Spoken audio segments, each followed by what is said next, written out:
This is my custom SC Wildman Pro bike check. Alright, I'm going to start off with the front end. It has ODI long neck grips, Oxygen space bars, Eastern Decepticon stem, nice boats and hose sticker. We got the County Phantom forks, Animal GLH tire 2.25, pretty nice. Then we got the Sun Big City rim laced to a Mosh Digital hub with Primo spokes. Custom built by my friend Diego.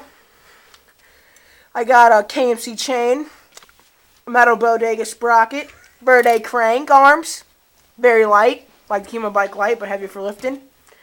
I got these Oxy Twisted PC pedals, nice and not grippy. Got this black tie bushing seat here. I got this, what do you call it, a back wheel with these plastic nylon pegs. They work pretty good. They slide pretty fast. You know what I'm saying? This is the SC Wildman Pro frame. Yeah, and that's my Radical BMX bike check. You guys having a great day.